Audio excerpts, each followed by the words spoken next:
Muy buenos días, ¿cómo están? Bienvenidos sean todos a Monitor Económico aquí en el canal 5 Días. Es un gusto para mí volver a las pantallas del canal 5 Días y poder acompañarles, como lo venimos haciendo siempre, todas las mañanas a las 10 de la mañana aquí en 5 Días y con toda la información del ámbito económico financiero. Bueno, hoy en este lunes 31 de octubre, con 13 grados, la verdad que una temperatura atípica para esta altura del año. Frente frío que ha iniciado ya en horas de la tarde de ayer y que va a persistir por lo menos hasta parte de esta semana. Día que arranca con un cielo cubierto, mayormente nublado, vientos moderados a fuertes del sector sur y unas lluvias que son dispersas, dice la Dirección de Meteorología. Actualmente tenemos una temperatura, como te decía, de 13 grados, la humedad del 98%, soplan vientos al sur-suroeste a 44 kilómetros por hora y la sensación térmica es de 10 grados, o sea, 2 grados más abajo o 3 grados más abajo prácticamente, justamente como consecuencia de ese viento frío que estamos sintiendo en este momento en nuestra ciudad de Asunción y todo el área metropolitana. ¿Cómo se va a estar comportando el resto de la semana? Es la pregunta que nos hacemos. Bueno, vamos a mirar datos de la Dirección de Meteorología. Para mañana, martes, vamos a tener una máxima de 20 grados, una mínima de 8. Fíjense, vamos a arrancar con una mañana fría a fresca, con cielo parcialmente nublado, vientos moderados del sur para el día de mañana. El miércoles va a ser frío a fresco, con cielo escasamente nublado, vientos del sur, mínima de 11, máxima de 22. Y a partir del jueves y viernes, lentamente comenzamos a tener temperaturas un poco más cálidas en la tarde. Frío al amanecer para el jueves, pero luego ya cálido por la tarde con cielo escasamente nublado y vientos del sur. Máxima 26 grados, mínima 13 para el jueves y el viernes. Frío al amanecer, luego cálido por la tarde, cielo mayormente nublado, cielo escasamente nublado, vientos del sureste, máxima de 28 grados y mínima de 15. Así se presenta entonces la semana para lo que tiene que ver con el estado del clima, del tiempo. Esto es dato actualizado de la Dirección de Meteorología. Bueno, como siempre estamos siendo presentados por el Working, un lugar que te invita a que hagas que ir a trabajar sea toda una experiencia, la experiencia de un Coworking Café. Este espacio está abierto de lunes a viernes a partir de las 8 de la mañana hasta las 19:30 horas en el acceso principal del Paseo de la Galería. Puedes hacer tus reservas a través del 0985-188-188. Es un Coworking Café para conectar, para crear y colaborar en un entorno con tecnología nunca vista en Paraguay.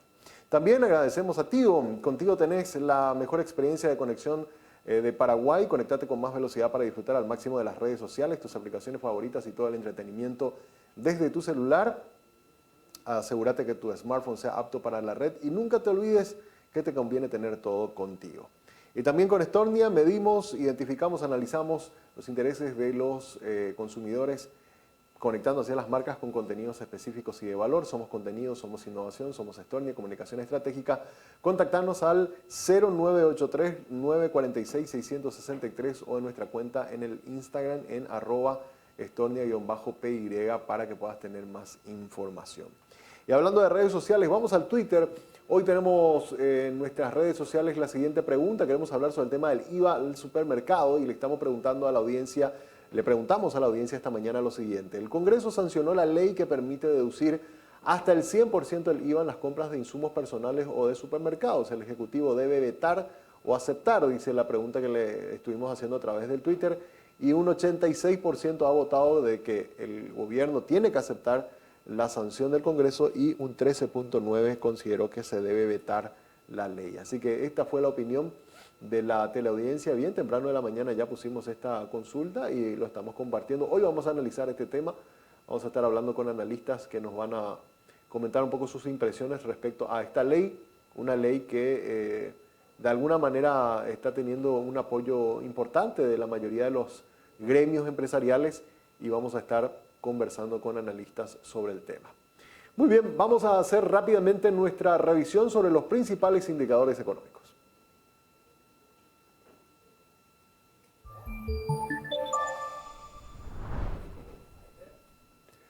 Bueno, y el dólar se estuvo comportando de una manera bastante atípica luego de haber estado prácticamente estable, planchado en menos de 7.000 guaraníes hasta hace un mes atrás. en este octubre ha aumentado de manera significativa. Miremos cómo se está comportando la tabla de cotización en la jornada de este lunes, nuevamente con repuntes, el dólar a 7.150 en la compra, 7.250 en la venta. El real tuvo una leve caída, abrió hoy a 1.320 guaraníes en la compra, 1.390 en la venta. El peso argentino estable, 25 a la compra, 30 en la venta, y el euro también, 7.100 guaraníes en la compra, 7.400 guaraníes en la venta, sin variaciones entonces en la apertura del mercado cambiario hoy por el lado del euro y el peso. Miramos también cómo se está comportando el precio de las materias primas, los commodities, la soja cotizando hoy a $509 precio por tonelada, abrió al alza, lo que sí hemos registrado bajas por el lado del trigo con un precio de $304 por tonelada y el maíz $268. En el caso del heating oil estamos hablando de la importación de productos terminados, en este término esto sería digamos el gasoil que importan las empresas, las grandes empresas importadoras o distribuidoras de combustibles a nivel local, y están comprando a $4,59 por galón. Hubo un aumento del 0,43% el día de hoy en el precio, pero sí hubo una leve reducción por el lado de las naftas, que está cotizando a $669 por tonelada. Así que de esta manera se están comportando entonces el precio de las materias primas en el mercado internacional, materias primas agrícolas y también energéticas, que es lo que importamos y que siempre estamos pendientes de estos números para ir viendo qué impacto tiene sobre nuestra economía. Miramos también más datos, mercado bursátil. Tenemos hoy algunos números que queremos mirar de cómo están las casas de bolsa. Basa está liderando como la casa de bolsa que ha acumulado por lo menos hasta el mes de septiembre mayor volumen de negocios. En segundo lugar aparece Cadiem, tercero está Regional, cuarto Investor, quinto Avalon, sexto aparece Puente, Itaú en el séptimo lugar, Valores octavo, Azu Capital en noveno lugar y Capital Markets completa la lista de los primeros 10 por lo menos, totalizando un volumen de negocio. Hay que recordar que son 16 las empresas que hacen intermediación en el mercado bursátil, ¿verdad? Y en total tienen una cartera de 27.965.564 millones de guaraníes. Al cierre ya de septiembre se había acumulado cerca de 2.000 millones de dólares en volumen de negocios en lo que va por lo menos de este año. Vamos a mirar ya seguramente esta semana cómo cierra octubre y vamos a tener ya datos actualizados en los próximos días gracias a los amigos de la Bolsa de Valores de Asunción que siempre nos comparten sus informes. Pero por lo menos hasta septiembre estos son, así está digamos la lista de cuáles son las casas de bolsa que están teniendo mayor volumen de negocios. Muy bien, hasta aquí nuestro primer repaso de algunos números, el mundo financiero, el mundo económico. Hacemos ahora una breve pausa. A la vuelta vamos a venir con datos de la encuesta que realizó el Banco Central del Paraguay, una encuesta que se llama la encuesta EVE, que es sobre variables económicas. Lo hacen a los principales referentes del mundo económico financiero y vamos a mirar a ver qué piensan ellos. Tenemos los resultados sobre cómo va a estar la inflación, cómo va a estar el Producto Interno Bruto, qué se puede esperar para el dólar en lo que resta de este año. Así que los números lo observamos a la vuelta de la pausa.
This next part's my favorite part, cause it's time to shine.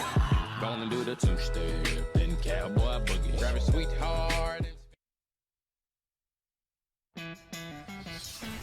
En este lugar conectamos, respaldamos y protegemos los recursos que hacen crecer a muchas empresas. Como a la cafetería de Emilia, a quien le brindamos conectividad para que siempre esté cerca de sus clientes. O la importadora de Martín, que puede trabajar desde donde quiere y tiene respaldada y accesible toda su base de datos. Y también a la empresa internacional que dirige Diego, que tiene la seguridad de contar con protección ante ciberataques y así resguardar a la empresa, sus clientes y colaboradores. Porque sin importar si son pequeñas, medianas o grandes, ya son más de 50.000 las empresas que nos eligen para impulsar su crecimiento.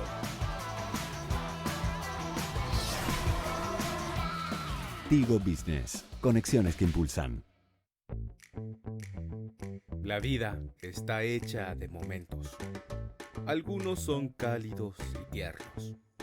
Otros, un poco más íntimos. Y también están aquellos divertidos e inolvidables. Pero hay algo que todos estos momentos tienen en común. Nuestras ganas de compartir contigo y de darte el mejor servicio. Ogausho, 22 años acompañándote en todos tus momentos. Hola, soy Nelson Pipino Cuevas. ¿Te acordás de mí? Soy un exfutbolista de la selección paraguaya, así es que les comento que yo personalmente ya me inscribí para ser censista. Voy a estar visitando todas las casas de mi barrio para poder trabajar en el censo que todos nosotros tanto estamos necesitando. Les invito a todos para poder trabajar ese día y poder hacer algo todos juntos.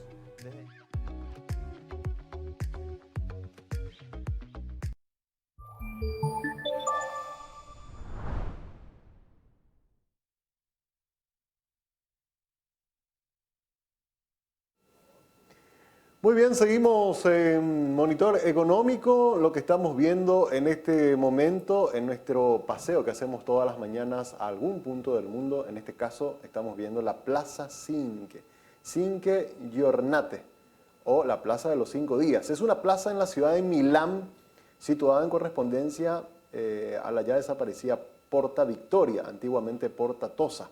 El elemento que lo caracteriza es el gran monumento de los 5 días, que está ahí en el medio, ¿verdad? Que estamos viendo. Obra de Giuseppe Grandi, inaugurado el 18 de marzo de 1895. Fíjense ustedes la cantidad de tiempo que ya tiene este lugar. Es uno de los lugares emblemáticos en Milán, donde ahora se encuentra la plaza. En el pasado estaba Porta Tosa, construida dentro de las murallas españolas, nacida como una rama de Porta Venecia, adquirió mayor importancia a lo largo de los siglos, siendo reconstruida en la primera mitad del siglo XIX. Después de la unificación de Italia, la puerta cambió su nombre a Victoria en memoria de la victoria temporal sobre Redinsky y los austriacos, y 20 años después de la unificación, en el año 1881, Giuseppe Grandi ganó el concurso para la construcción de un monumento a las Cinque Giornate, que fue el término fue terminado por el mismo artista en diciembre de 1894. Grandi murió antes de la inauguración oficial de esto que estamos viendo, fijado para el 18 de marzo de 1895, el 47º aniversario del levantamiento popular. Luego se derribó el arco de la puerta para dar mayor protagonismo a este monumento, que había un arco entonces antes de esto, y justamente se quitó para que reluzca más la obra que había hecho Giornate. Y de ella quedan las 2 cabinas de peaje aduanero. Aún hoy bajo el monumento descansan los caídos de la insurrección, que hasta 1895 descansaron en la cripta de la iglesia cercana. Interesantísimo un poco la historia, ¿verdad? Y lo que estamos viendo son imágenes en vivo y en directo que nos permiten ver cómo está Milán, ¿verdad? Ahora ellos tenían por acá, tienen 23 grados en este momento, ¿verdad? Un buen clima, ¿verdad? Cielo despejado. Son las 2 de la tarde en Italia, en la ciudad de Milán en este momento, y hay que recordar que algunos datos también sobre Milán, ¿verdad? Que es la mayor área metropolitana de Italia y el segundo municipio de Italia por población. Tiene 1.395.000 habitantes. La capital, la ciudad metropolitana de Milán y de la región de Lombardía, se encuentra ubicada en la llanura padana, una de las regiones más desarrolladas de Italia. En el año 2008 el PIB de la ciudad fue estimado en 366.000 millones de euros, el segundo de Europa después de la región de París. ¿Ya? Para tener un poco una idea, un poco de cómo una ciudad realmente magnífica, muy bonita la ciudad de Milán, ciudad muy caracterizada también con el tema de la moda. Habrán escuchado muchas veces los desfiles en Milán, ¿verdad? Muy caracterizada, desfile de moda, ¿verdad? De los grandes diseñadores a nivel mundial, que es la sede, digamos, de esos grandes eventos, la ciudad de Milán, que estamos viendo imágenes en vivo. Ahí se nos frizó un poquito la imagen, pero ahí volvió otra vez, ¿verdad? 2 de la tarde entonces, 23 grados en la ciudad de Milán. Estamos viendo entonces esta plaza muy emblemática en Italia. Italia es un país maravilloso realmente. Y bueno, lugar recomendadísimo también para visitarlo en algún momento cuando usted viaje a Europa. Bueno, vamos rápidamente a nuestro tema de análisis. Habíamos hablado de que íbamos a mirar un poco los números de la encuesta sobre variables económicas, conocida como encuesta EVE. La hace el Banco Central del Paraguay todos los meses a un grupo de empresarios del sector bancario, también a analistas económicos, consultoras, a universidades. Y de las respuestas que recibe de estas variables que vamos a estar mirando, salen estos números. Le preguntaron las expectativas de lo que tiene que ver con el PIB. Hay que recordar que hoy a las 11 de la mañana vamos a tener la actualización de la proyección del Banco Central del Paraguay. Tiene que dar su último pronóstico, digamos, del año. Pero bueno, se le preguntó eso este mes a los agentes económicos qué se espera para este mes, y todos coincidieron en que, o por lo menos una gran mayoría coincidió, que la economía va a estar en un casi estancamiento. Solamente un 0.1% va a aumentar el PIB este año respecto al año pasado. Y para el 2023 sí se espera ya una recuperación un poco más fortalecida de la economía, con un crecimiento del 4%. Entonces este año no vamos a entrar en recesión, pero vamos a estar casi en un PIB estancado, y el año que viene se daría una especie de efecto rebote y creceríamos a un 4%, es lo que está esperando o están esperando los agentes económicos consultados por el Banco Central. Podemos mirar también que le preguntaban por el lado de la inflación, ¿verdad? Y otros datos. Para este mes los agentes económicos consideran que la inflación va a estar en torno al 0.4%, ¿verdad? Lo cual es una buena noticia, porque la expectativa habla de que la inflación ya no va a estar, o la suba de precios ya no va a estar tan alta como habíamos tenido hasta más o menos mediados de año. Para el mes de noviembre consideran que vamos a tener una tasa del 0.5%, y este año estaríamos cerrando en torno a 8.9% la inflación, digamos. Si bien es cierto, es una tasa muy alta para lo que estamos acostumbrados, es prácticamente más del doble de nuestra meta anual, pero bueno, por lo menos las acciones de política monetaria del Banco Central ayudaron a que se pueda atenuar un poco ese aumento de precios en los últimos meses. Para el año que viene no vamos a, o por lo menos consideran los agentes que no vamos a estar en torno a la meta, que es 4%, pero sí se va a reducir de manera importante, digamos, la tasa de inflación. Estaríamos bajando del 8.9 de este año a un 5%, 3 puntos porcentuales prácticamente, o casi 4 puntos porcentuales. Entonces el año que viene vamos a tener una inflación mucho más moderada, 5%. Si miramos próximos 12 meses, es decir, nos posicionamos de octubre de este año a octubre del año que viene, estaríamos también en torno a 5%. Y si extendemos lo que conoce el Banco Central, o lo que se conoce como el horizonte de política monetaria, es decir, nos proyectamos a los próximos 18 o 24 meses, ahí sí ya la tasa de inflación baja a 4.5, más cercano ya al 4%, que es la meta que el Banco Central se fija como meta de política monetaria, ¿verdad? Así que por el lado de la inflación vemos que las cosas van a ir mejorando, por así decirlo. No vamos a tener ya una presión de aumento de precios muy importante para lo que resta del año, y para el año que viene se iría normalizando también la tasa de inflación, es lo que están esperando los agentes económicos. Entonces, en resumen, crecimiento moderado o muy bajo este año, repunte en el crecimiento económico para el año que viene, y por el lado de la inflación vamos a cerrar a una tasa alta este año, pero se va a ir suavizando, y vamos a el año que viene a tener niveles inflacionarios mucho más cercanos a lo que estamos acostumbrados, que es ese 4% de variación anual. Así que eso es lo que podemos adelantar por lo que han expresado en este informe los agentes económicos.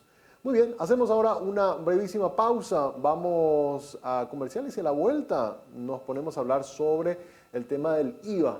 ¿Qué tiene que hacer el gobierno? Todavía no se ha decidido. Se le preguntó este fin de semana al presidente de la República qué opinaba respecto al tema de aprobar o no, o sancionar o no, promulgar, perdón, o no, la ley que permitiría deducir hasta el 100% del impuesto al valor agregado a los contribuyentes.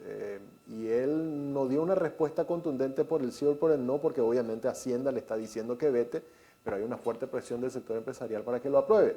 Él dijo que lo va a analizar y bueno, vamos a analizar también nosotros el impacto que tendría una ley como esa a la vuelta de la pausa.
This next part's my favorite part, cause it's time to shine. Gonna do the two-step and cowboy boogie. Grab a sweetheart. En este lugar conectamos, respaldamos y protegemos los recursos que hacen crecer a muchas empresas. Como a la cafetería de Emilia, a quien le brindamos conectividad para que siempre esté cerca de sus clientes. O la importadora de Martín, que puede trabajar desde donde quiere y tiene respaldada y accesible toda su base de datos. Y también a la empresa internacional que dirige Diego, que tiene la seguridad de contar con protección ante ciberataques y así resguardar a la empresa, sus clientes y colaboradores. Porque sin importar si son pequeñas, medianas o grandes, ya son más de 50.000 las empresas que nos eligen para impulsar su crecimiento.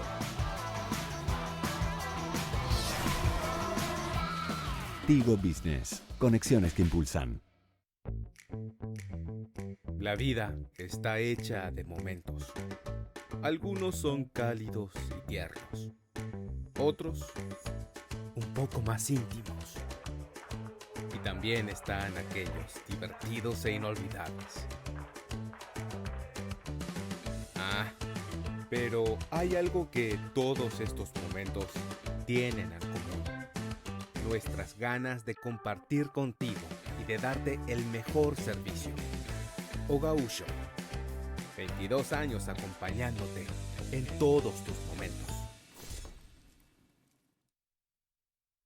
Hola, soy Nelson Pipino Cuevas. ¿Te acordás de mí? Soy un exfutbolista de la selección paraguaya, así es que les comento que yo personalmente ya me inscribí para ser censista. Voy a estar visitando todas las casas de mi barrio para poder trabajar en el censo que todos nosotros tanto estamos necesitando. Les invito a todos para poder trabajar ese día y poder hacer algo todos juntos.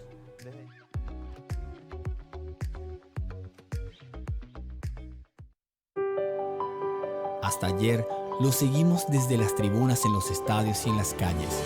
Hoy, desde nuestras casas y celulares, vamos a seguirlos en sus redes para que sumen miles de seguidores y así consigan el apoyo de marcas y sponsors que le permitan seguir compitiendo al más alto nivel. Escanea ahora este código QR o entra a este link y comenzá a seguir a nuestros atletas de todas las disciplinas. Continental, inspirados en la grandeza paraguaya.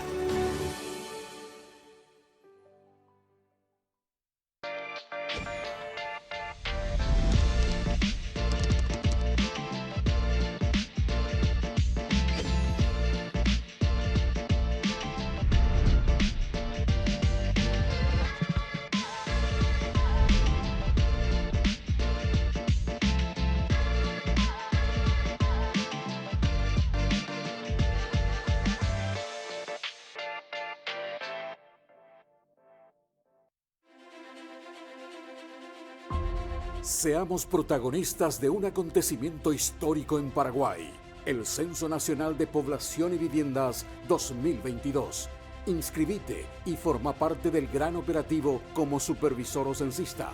Llena tus datos en esta plataforma, censo2022.gov.py/inscripción y decí Aimé Paraguay.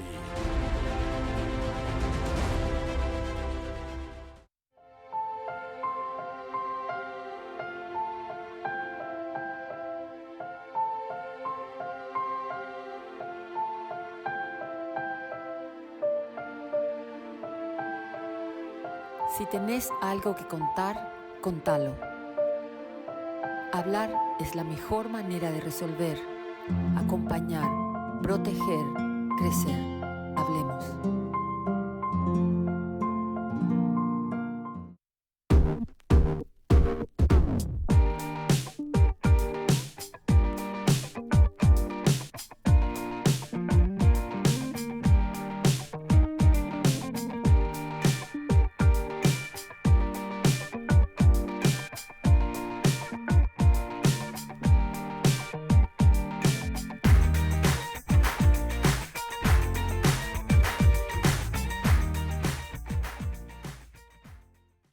Préstamos para inversiones del sector agropecuario, industrial, comercial y de servicios del BNF. Hasta 10 años de plazo con 2 años de gracia para adquisición de maquinarias, implementos y accesorios. Obras de infraestructura y adquisición de animales para cría. Así como para adquisición de inmuebles para desarrollo de actividades productivas. BNF. ¿Qué tal amigos? Soy Bicho Riveros y te invito a que seas censista. Este 9 de noviembre se va a realizar el Censo Nacional y vos podés ser censista y visitar a los amigos de tu barrio. Es un evento histórico, así que queremos que seas parte, que te inscribas como censista. Acá está toda la información y por supuesto sé parte de este evento histórico.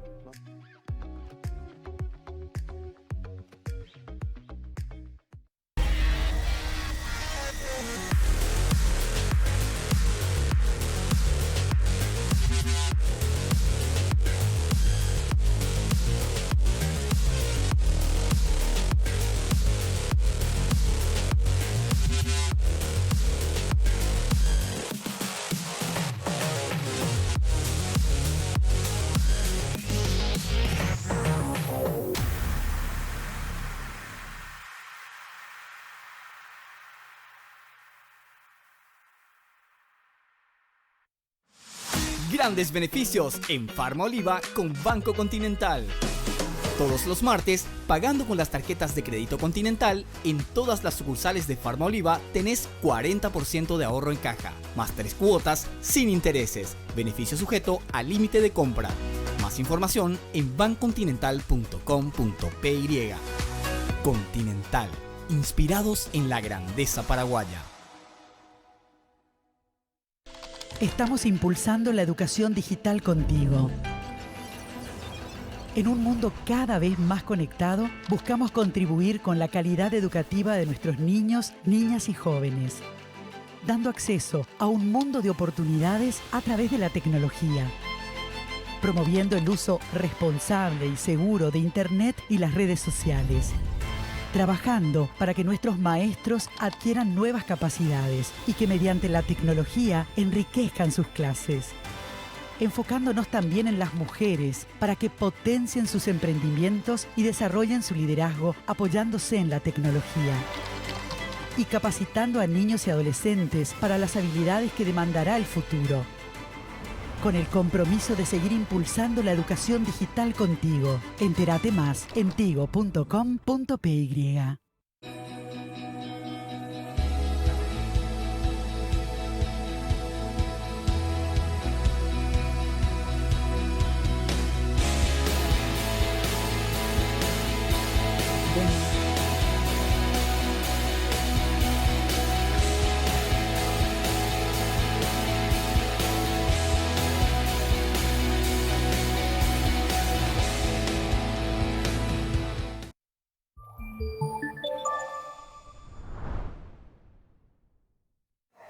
Muy bien, seguimos en Monitor Económico. Es momento de ir a nuestra entrevista del día. Tenemos varios temas que queremos hablar hoy y uno de ellos, ya lo adelantábamos, es el tema del IVA, la posibilidad de deducir hasta el 100% del IVA, una ley que se sancionaba en senadores la semana pasada, que todavía no tiene una respuesta por parte del Ejecutivo o por el presidente por lo menos de la República y bueno, y el impacto que esto podría tener. Está con nosotros el analista económico Amílcar Ferreira para hablar con nosotros de este tema. ¿Cómo te va, Amílcar? Muy buenos días.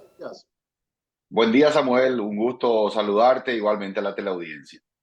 Bueno, Amílcar, quería compartir y le voy a pedir a los muchachos también en Controles, había una placa que te voy a comentar un poco los números que arroja. Es el resultado un poco de la recaudación en lo que va de este año, que lo sacamos de la web de la Subsecretaría de Estado de Tributación, y que básicamente lo que nos muestra es de que un 44.7% de todo lo que se recauda proviene del IVA y un 40.1% proviene del IRE, que es el impuesto a la renta empresarial. El resto de los impuestos tienen variaciones, o por lo menos tienen un peso que no supera ni siquiera el 3%, ¿verdad? Lo primero que te consulto, ¿verdad? Antes de entrar directamente al tema de la deducción, con esta estructura que estamos viendo ahora en pantalla y que te cité los números, ¿es saludable que nuestra economía o nuestro Ministerio de Hacienda esté suspendido o sustentado casi en más de un 80% en solamente dos impuestos? ¿Esto podría diversificarse más? ¿Qué opinión te merece esto, Amílcar? Sí, mira, los estudios que han hecho organismos multilaterales de crédito sobre el tema tributario de Paraguay siempre han señalado, ¿verdad?, la regresividad del sistema en el sentido de que un porcentaje incluso más alto al que vos mencionaste, esto hemos ido mejorando en los últimos años, pero anteriormente inclusive era más alto el porcentaje de impuestos indirectos que sustentaban, ¿verdad?, la recaudación tributaria. Impuestos como el IVA, ¿no? Decimos que es regresivo porque en términos proporcionales al ingreso, una persona, cuanto más bajo es su ingreso, más impuesto paga como porcentaje de su ingreso total. Por decir, una persona de bajo ingreso destina alrededor del 12% de ese ingreso, por ejemplo, un salario mínimo, a pagar impuestos. Mientras que una persona de altos ingresos, la incidencia en total de su ingreso es muchísimo menor. ¿Por qué? Porque, bueno, la forma como está estructurado, ¿no? Se grava el consumo, en el caso del IVA actualmente, prácticamente sin ningún tipo de deducción, y en el caso de los asalariados también, ¿verdad? Entonces, pero bueno, hemos ido mejorando. Lo ideal sería que haya, digamos, una cierta mayor equilibrio, ¿no? Y que el sistema tributario se sustente más en otros tipos de impuestos, y no tanto ahora en el impuesto indirecto, el impuesto al consumo, porque como dije, se vuelve muy regresivo. Y es algo que lo han señalado siempre en los estudios los organismos multilaterales que han estudiado el sistema tributario paraguayo. Totalmente. Ahora, yendo directamente al tema del IVA bueno, y la posibilidad de deducir hasta el 100%. Se sancionó en la Cámara de Senadores este proyecto de ley, pero todavía no ha tenido una respuesta del presidente de la República, que se le preguntó este fin de semana en algunos programas de televisión y no dio todavía una señal de hacia dónde va a ir. Por el lado de Hacienda, le veíamos al viceministro de Tributación diciendo que ellos por lo menos recomendaron que se vete, pero hay una fuerte presión también de la mayoría de los sectores, de los gremios del sector privado, que están pidiendo de que se apruebe esta ley porque consideran que va a ayudar a formalizar más la economía al ser un incentivo el hecho de pedir facturas cuando uno hace una compra. En tu opinión, acá hay dos posiciones. ¿Cuál sería la correcta que debería tomar el presidente, Amílcar? Mira, algunas consideraciones, ¿verdad? De acuerdo a los comentarios que hemos escuchado y leído, ¿verdad?, de referentes de la Secretaría de Estado de Tributación en los últimos días, los contribuyentes del IVA son alrededor de 300.000 personas, son 300.000 individuos, digamos, que son los que están inscritos en el IVA y pagan mensualmente. Creo que inscritos hay más, pero los que realmente pagan el IVA mensualmente son 300.000. Y la cifra, que de acuerdo a los propios cálculos que hizo la SED, la cifra que estaría en riesgo son alrededor de $100 millones de recaudación anual. Eso es el 0,25% del Producto Interno Bruto o el 2,5% de la recaudación total de impuestos de Paraguay en un año. Entonces yo creo que no es una cifra significativa. En primer lugar, quiero poner eso sobre la mesa. Creo que el traer ese dato a la mesa es también una media verdad, porque yo le creo a la SED de que 100 millones de dólares sería la recaudación en riesgo, digamos, lo que se dejaría de recaudar al darle a los contribuyentes la posibilidad de deducir su IVA a compra. Pero creo que hay que decir también la otra parte, decir todo, ¿verdad?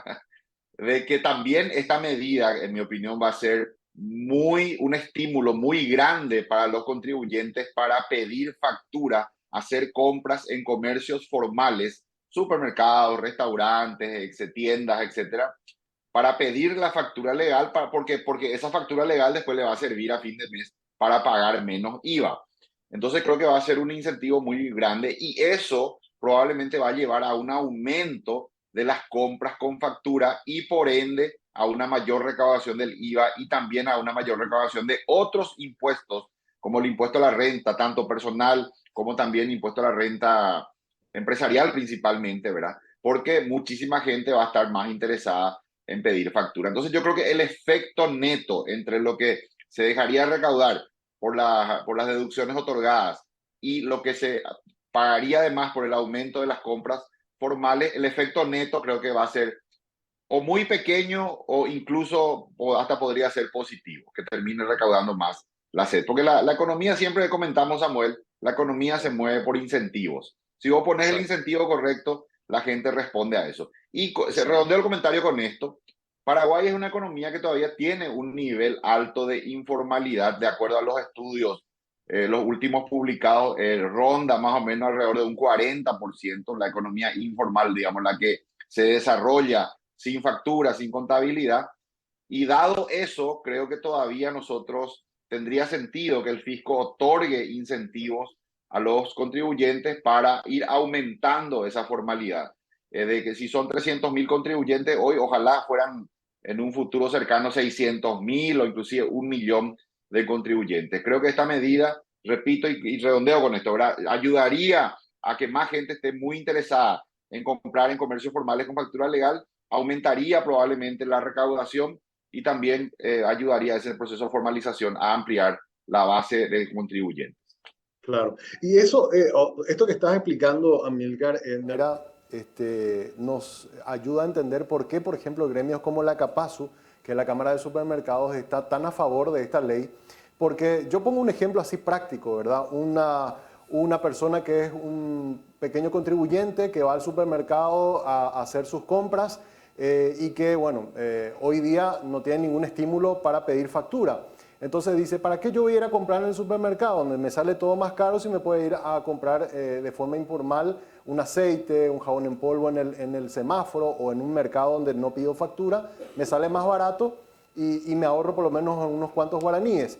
Ahora con esto, yo que emito factura porque soy, no sé, un peluquero o un abogado o presto algún tipo de servicio, si me voy y compro del súper, por lo menos estoy generando IVA crédito y de alguna manera esas boletas yo le encuentro una utilidad.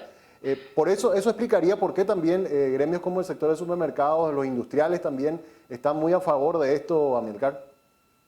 Así es, Samuel. En este momento el contrabando golpea muy duro a la industria nacional, a las empresas nacionales, al sector de supermercados, etcétera. Y esta medida, digamos que en cierta manera podría ser un aliciente, un incentivo muy poderoso para que los consumidores por lo menos evalúen, ¿verdad?, la posibilidad de comprar en comercios formales antes que en el canal informal, de verdad, ir a, no sé, a Puerto Elsa, ir a Clorinda o comprar en la calle, ¿verdad? Que hoy día, como bien lo decías, es algo que muchos consumidores prefieren, porque así como está diseñado nuestro sistema IVA actualmente, la factura prácticamente del súper no te sirve de nada a los efectos del IVA. Sí te sirve para el IRP, ¿verdad? Pero a los efectos del IVA no puedes deducir nada y por ende yo creo que sería saludable permitir alguna deducción. En todo caso podemos discutir el número, si tiene que ser 30, tiene que ser 100, pero creo que el permitir algún beneficio, una deducción de ese IVA, digamos, por haber hecho compras formales en canales formales, que el contribuyente reciba ese estímulo. Te comento ahí al respecto, Uruguay, el caso uruguayo es interesante. En el año 2015, en el marco de una ley que pretendía impulsar la bancarización, otorgó incentivos tributarios a los contribuyentes que consistían en lo siguiente.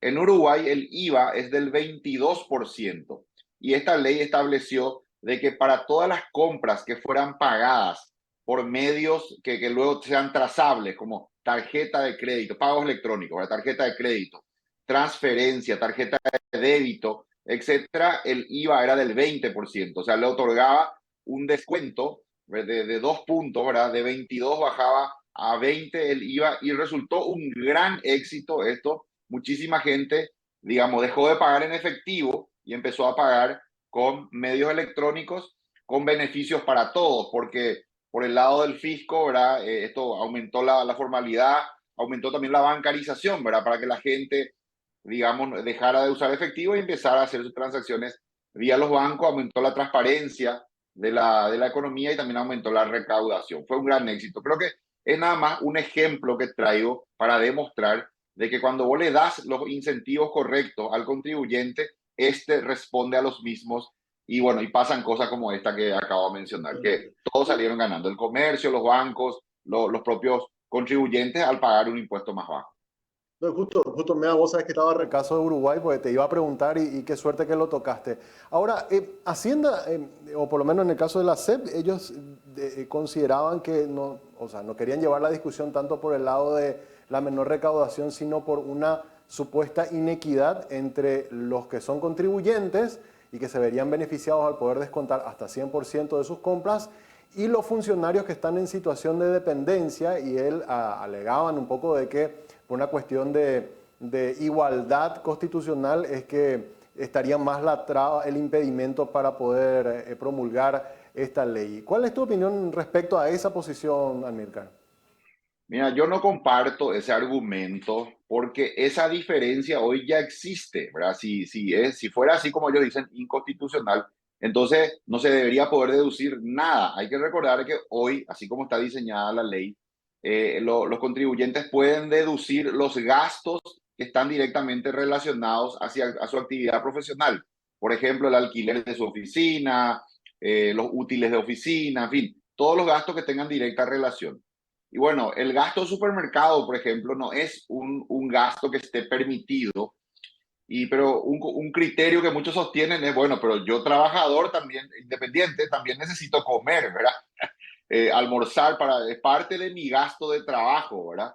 Entonces, digamos que se presta mucho a interpretaciones, pero claramente ese argumento de que no es constitucional, o dicho de otra manera, es inconstitucional al establecer diferencias entre los contribuyentes del IVA y los asalariados, eso es incorrecto, ese argumento, porque repito, hoy ya existe esa diferencia al permitírsele a los contribuyentes del IVA deducir los gastos vinculados a su actividad profesional. En todo caso, lo que pasaría es que ese rango de rubros que son deducibles se ampliaría y ahora uno podría deducir también las compras del supermercado, de repente ir a algún restaurante, etcétera. Así que yo no estoy de acuerdo con ese argumento, me parece que no es correcto. Y es totalmente lógico, porque ya en todo caso hoy se debería haber, valga la redundancia, deducido nada si vamos por ese lado de la cuestión de la inconstitucionalidad.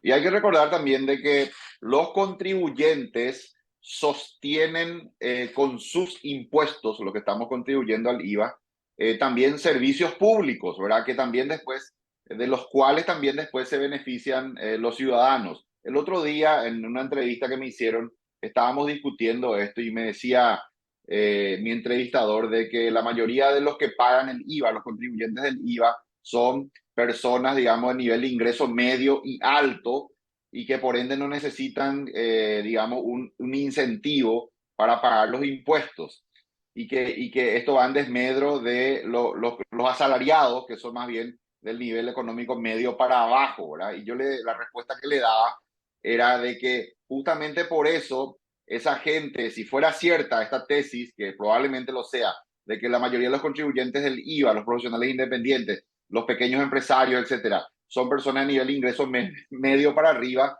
son los que sostienen con sus impuestos los servicios públicos de los cuales luego se benefician los niveles socioeconómicos más bajos. Estamos hablando de la salud pública, de la educación pública. Y entonces no es cierto que los asalariados luego no reciban los beneficios de estos impuestos que están aportando los contribuyentes, que casi la mitad de los impuestos recaudados en Paraguay provienen del IVA. Totalmente. Quiero cambiar de tema, Amilcar, porque obviamente la situación amerita. Ayer se hizo un cambio importante en la región. Ignacio Lula da Silva vuelve al poder, va a asumir el 1 de enero del año que viene.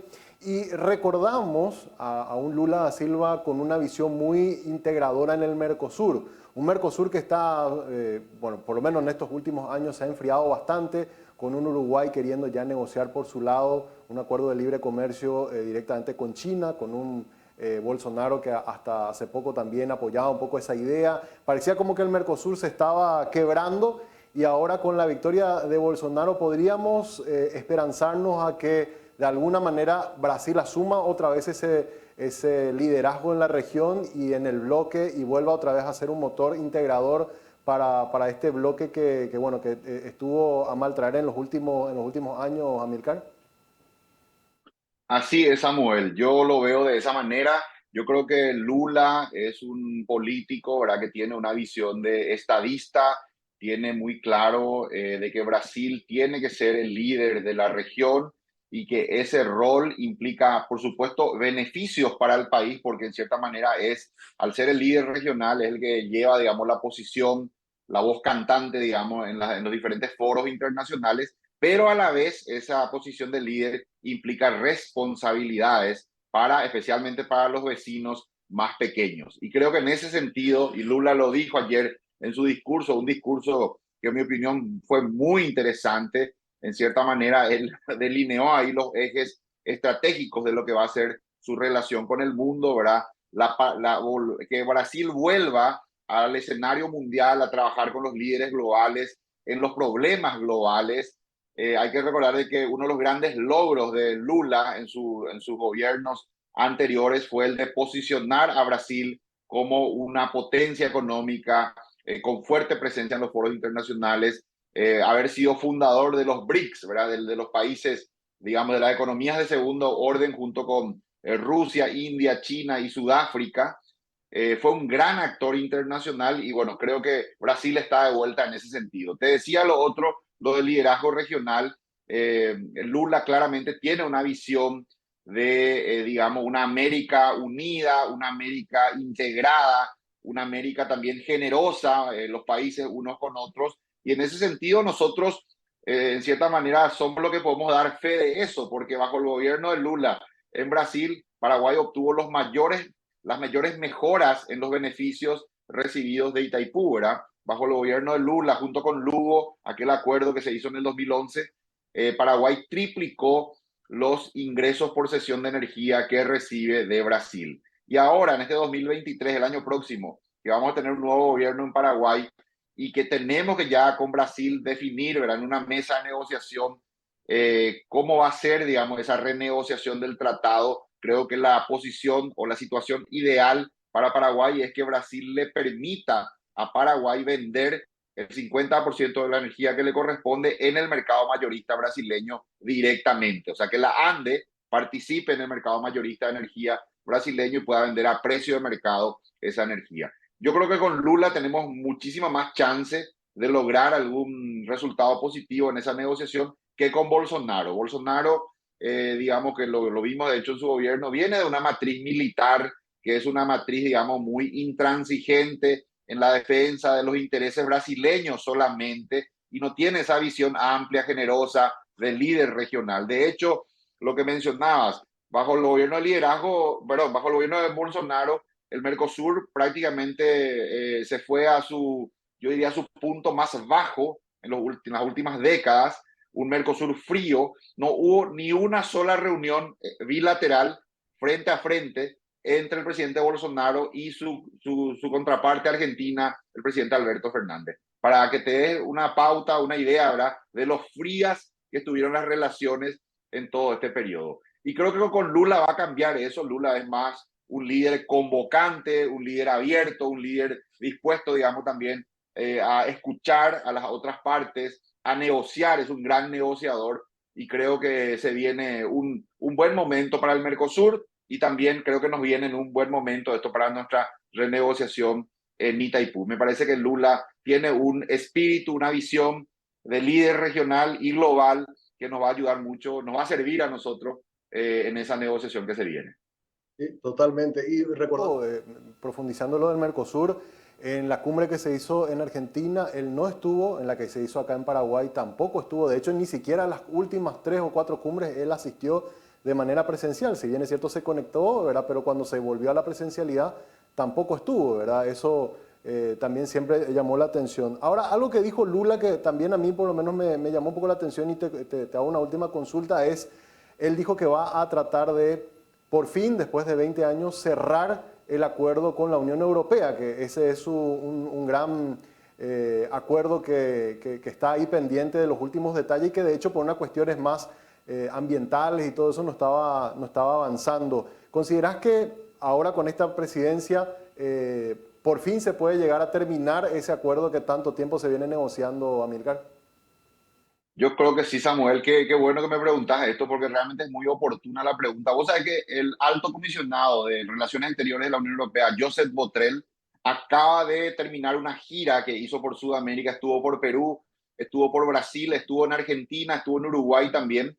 Y la Unión Europea ha manifestado claramente que está muy interesado, más que nunca diría yo, en relanzar la relación entre la Unión Europea y el Mercosur porque por la situación que se da en Europa, ¿verdad? Donde Rusia ha dejado de ser un proveedor confiable de energía, entonces ellos apuestan por el desarrollo de nuevos proveedores en otras partes del mundo para todo lo que la Unión Europea necesita. Por ejemplo, gas, por ejemplo, energía, minerales, ¿verdad? Etcétera. Y en ese sentido, esta visita del alto comisionado ha servido para ya abrir, digamos, una negociación que se encamina, yo creo que en un plazo corto, a estrechar esas relaciones y finalmente a firmar un acuerdo Mercosur-Unión Europea, que yo me animo, me arriesgo como analista, Samuel, a decirte que va a ocurrir en este siguiente periodo de Lula, ¿verdad? En Brasil y bueno, y los otros presidentes también de la región. Claramente la Unión Europea necesita en este momento nuevos proveedores. Argentina tiene el yacimiento de Vaca Muerta,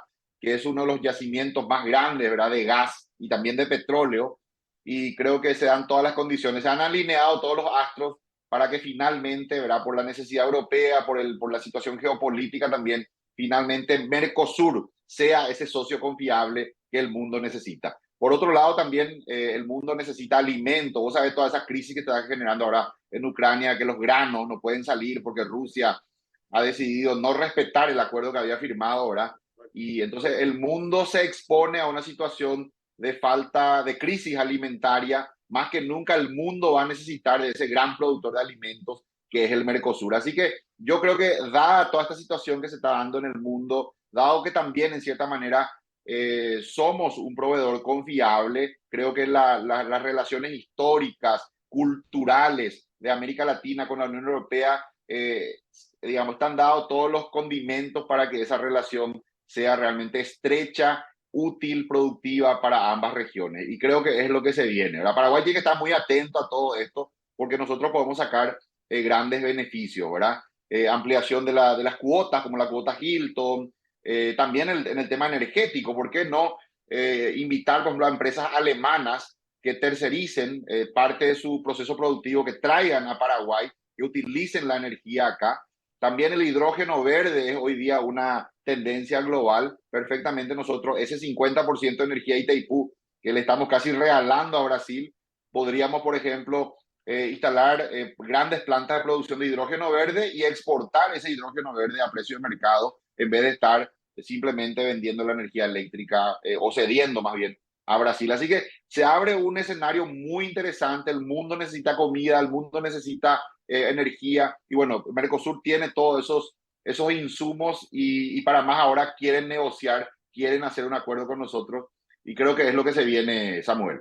Sí, totalmente. Yo creo que, Amílcar, para cerrar, la gran diferencia entre la posición en la que está ahora Europa con la que tuvo durante todas estas décadas es que antes era como un interés mucho del Mercosur y Europa como nos miraba de reojo. Ahora es Europa la que nos necesita a nosotros y creo que ahí ellos van a también a comenzar a priorizar sus intereses. Esta mañana escuchaba que Rusia, después de un ataque que recibió los ucranianos, ellos decidieron suspender esos envíos de granos que estaban yendo a través de Turquía y bueno, una gran parte del mundo va a quedar sin alimentos y eso es gravísimo, con lo cual que ese oxígeno, esa válvula de oxígeno que pueda de alguna manera mitigar un poco esos impactos de una Ucrania con conflicto y no pudiendo abastecer al mundo, ahí aparece el Mercosur, podría ser un actor sumamente interesante y podría ser una puerta muy interesante en la conclusión de este acuerdo que se ha postergado durante tanto tiempo, Amílcar. Sí, Samuel. El Mercosur en este contexto se convierte en el gran aliado estratégico, el que le va a dar la solución a la Unión Europea, porque por su potencial de producción de alimentos, por su potencial también de producción de petróleo, de gas, de minerales. Así que, como te dije, se dan todas las condiciones para que Mercosur entre prácticamente a reemplazar gran parte de lo que, por una cuestión de comodidad y cercanía geográfica, Europa compraba de Rusia. Pero con este grave conflicto que en cierta manera también amenaza la existencia misma de la Unión Europea, creo que esa relación entre Rusia y la Unión Europea ya no va más, ya no es confiable, por lo menos bajo el actual liderazgo en Rusia me parece que no va más esa relación y bueno, Mercosur va a salir beneficiado con esto porque se va a convertir, independientemente de que esa relación con Rusia inclusive se arregle más adelante, creo que la Unión Europea ya no va a cometer el error que cometió de ser excesivamente dependiente de Rusia. Eso en su momento el presidente Trump le había alertado, especialmente a la canciller Angela Merkel de Alemania, le decía, le están alimentando al monstruo, le están comprando todo el gas, el petróleo, se están volviendo Rusia dependiente y en algún momento eso les va a costar y efectivamente sucedió, ¿verdad? Ahora está ya este conflicto y Europa se encuentra en una situación sumamente delicada porque era demasiado dependiente de Rusia. Creo que ese error ya no lo van a volver a cometer, van a diversificar sus fuentes de aprovisionamiento y ahí es donde Mercosur va a jugar un gran papel. Sí, y va a ser un gran beneficio para nuestro país y para toda la región. Amílcar, te agradezco mucho por tu análisis, gracias por conversar con nosotros esta mañana aquí en Monitor. Un gusto, Samuel, un gran abrazo y saludos a la audiencia. Gracias. Y con esta nota con Amílcar Ferreira vamos cerrando Monitor Económico en esta edición de hoy lunes. Agradeciendo a ustedes también por su sintonía, invitándoles a que mañana vuelvan a conectarse con nosotros a la misma hora para seguir analizando los temas económicos, financieros que impactan al país y al mundo. Nos vamos deseando que tengan un buen resto del día.